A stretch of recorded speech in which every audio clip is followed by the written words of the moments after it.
آپ مجھے قتل نہیں کروائیں گے۔ یہ جملہ کہا ہرمزان نے۔ اگلا ہے پہلے تم نے انکار کیا اور اب اسلام قبول کر رہے ہو، یہ جملہ بولا تھا خلیفہ نے۔ اس کے بعد اگلا جملہ ہے میں نے احمد کی کتاب آج واپس کرنے کا وعدہ کیا تھا، تو یہ جملہ کہا تھا فراز نے۔ آخری جملہ میرے سوا ان کی دیکھ بھال کرنے والا اور کوئی نہیں، یہ جملہ بولا تھا پتھر مارنے والے شخص نے۔ اس کے بعد بیٹا آپ کے صفحہ نمبر 37 پر سوالات ہیں، ان کے جواب ہم دیکھیں گے۔ سب سے پہلے سوال ہے ہرمزان کون تھا اور اسے خلیفہ کے دربار میں پیش کیا گیا، کس خلیفہ کے دربار میں؟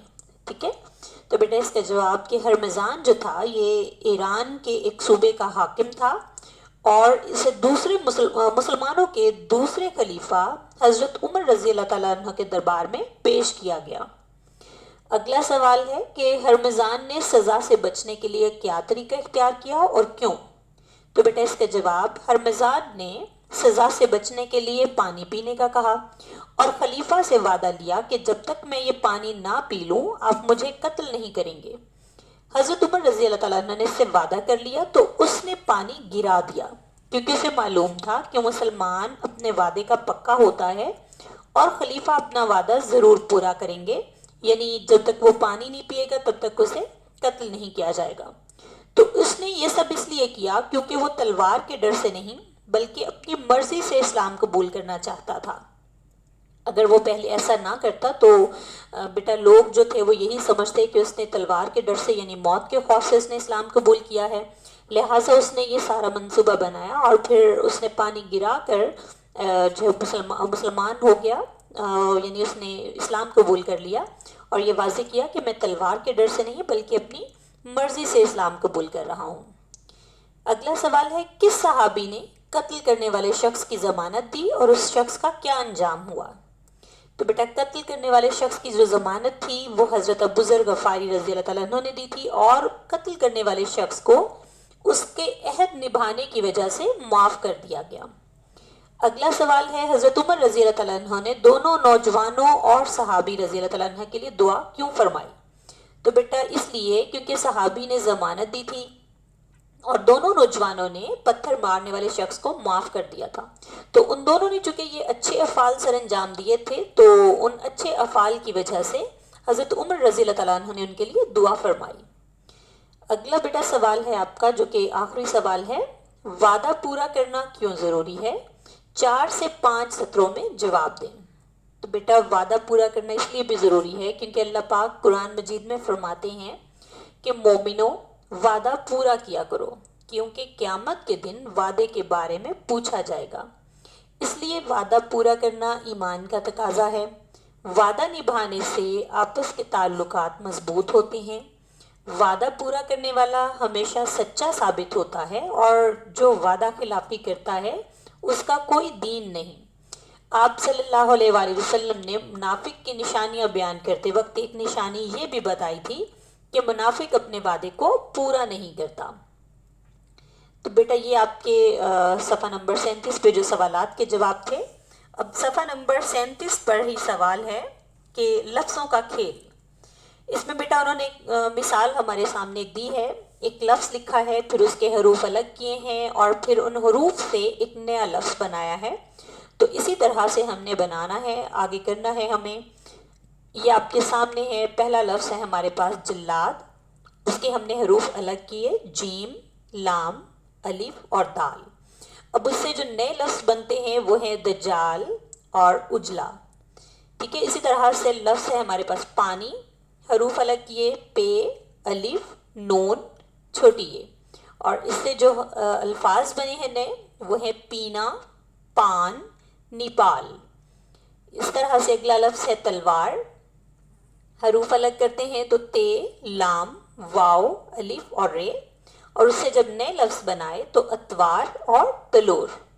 اس کے بعد اگلا لفظ ہے زمین، اس کے حروف الگ کریں تو زے، میم، یہ، نون، اور ان سے جو نئے لفظ بیٹا بن رہے ہیں وہ ہیں میزیں، میزان، اور اس سے میز بھی بن سکتا ہے، ٹھیک ہے۔ یعنی واحد بھی ہم کہہ سکتے ہیں، ضروری نہیں کہ میزیں ہم کہیں، میز بھی کہہ سکتے ہیں۔ آخری لفظ ہے ہمارے پاس شربت، اس کے ہم نے حروف الگ کیے، شین، رے، بے اور تے، اور اس سے جو نئے لفظ ہمارے پاس بنتے ہیں بشر اور بشارت۔ اس کے بعد بیٹا اگلے صفحے پر آئیے، تو اگلا ہے قواعد سیکھیں۔ ٹھیک ہے، صفحہ نمبر 38 پر ہے قواعد سیکھیں۔ اس میں سب سے پہلے دیکھیں واوین۔ بیٹا یہ کچھ جملے دیے ہوئے ہیں، انہوں نے کہا ہے ان کو غور سے پڑھیں۔ دیکھیں، استاد صاحب نے کہا اچھے بچے جھوٹ نہیں بولتے۔ امی جان نے باجی کو بتایا کہ احمد آج دیر سے گھر آئے گا۔ بیٹا جب کسی کا کال کہتے ہیں کسی کی کہی گئی بات، ٹھیک ہے، کال یا بات ہو بہو یعنی بالکل ویسے کی ویسے اسی کے انداز میں نقل کرنا یہاں اس سے مراد ہے لکھنا، نقل کرنا مقصود ہو تو اسے واوین میں لکھا جاتا ہے۔ جیسے یہ بیٹا واوین کی مثال بھی یہ اس کی شکل ہمارے سامنے ہے، جس کو انگلش میں آپ لوگ انورٹڈ کوماز بولتے ہو، ٹھیک ہے۔ واوین میں لکھا جاتا ہے جیسے کہ اوپر دیے ہوئے جملوں میں اچھے بچے جھوٹ نہیں بولتے، آج احمد دیر سے گھر آئے گا، استاد صاحب اور امی جان کی بات کو ہو بہو بیان کر رہے ہیں، ٹھیک ہے۔ اسی طرح سے ہم نے اگلے یہ جملے ہیں ان میں واوین کی علامت لگانی ہے، یہ آپ کے سامنے ہے۔ قرآن مجید میں ارشاد ہے، اس کے بعد جو اگلا جملہ ہے، اور ہم نے ہر جاندار چیز پانی سے بنائی، اس کو ہم واوین میں لکھیں گے۔ اسلم نے جواب دیا میں خوب محنت سے پڑھوں گا، تو بیٹا اس میں دیکھیں میں خوب محنت سے پڑھوں گا، یہ واوین میں ہے۔ ہرمزان کہنے لگا جب تک میں یہ پانی نہ پی لوں مجھے قتل نہ کیا جائے، تو بیٹا یہ ہرمزان نے جو بات کہی تھی ہو بہو چکے ہم نے ویسے لکھی، تو اس کو ہم نے واوین میں لکھا۔ اس کے بعد اگلا ہے استاد صاحب نے پوچھا سبق کس کس نے یاد کیا ہے، تو بیٹا استاد صاحب کی بات چونکہ ہم نے ہو بہو کرنی ہے تو اس لیے اس کو اب انورٹڈ کوماز میں لکھا گیا، یعنی واوین میں۔ اس کے بعد اگلا ہے احمد نے جواب دیا میں اپنا کام وقت پر مکمل کرتا ہوں، تو احمد کی بات آپ نے جو ہے وہ اسی طرح سے لکھی واوین میں۔ سارا بولی میں بھی آم کھاؤں گی، تو سارا کی بات بھی آپ نے ویسی کی ویسی بیان کی واوین میں۔ اس کے بعد بیٹا اسی پیج پر یعنی صفحہ نمبر 38 پر سوال نمبر 8 ہے، انہوں نے کہا ہے کہ مثال کے مطابق سبق جو ہے جو وعدہ کرو سب پورا کرو، اس میں سے 5 اسم نکرہ اور 5 اسم معرفہ چن کر دی ہوئی جگہ میں لکھیں، تو بیٹا یہ آپ کے سامنے ہے۔ اسم نکرہ میں دیکھیں ملک انہوں نے پہلے سے لکھا ہے، اس کے بعد حاکم، خلیفہ، صحابی، کتاب۔